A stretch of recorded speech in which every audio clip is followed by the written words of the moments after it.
My name is Greg Jackson, and I'm a mixed martial arts instructor.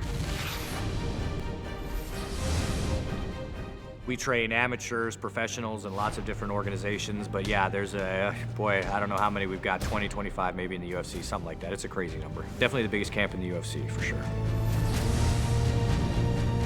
George St. Pierre said one time that I was like the maestro. I'm the guy that, taps and plays the symphony in the corner. Yeah, I'm an extra pair of eyes on the outside, so I'm asking them to, watch out for certain things or do certain things, or just reminding that they're in there doing a good job. I do that a lot. And if I do my job right, then cornering's the easiest thing in the world. If I do my job wrong, then I'm kind of the last line of defense to try to save it. And sometimes I can, and sometimes I can't.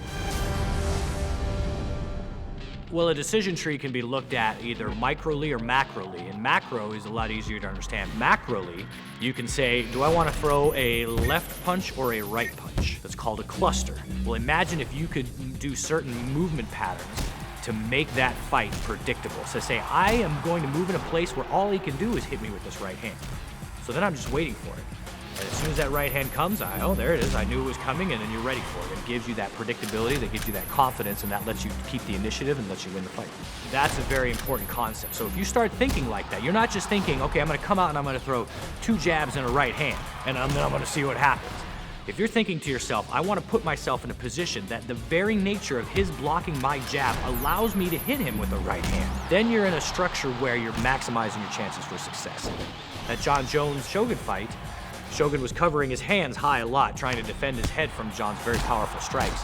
So at one point, John, understanding that, had a decision to either throw a left hook at his head, which was then blocked, or throw it at his liver.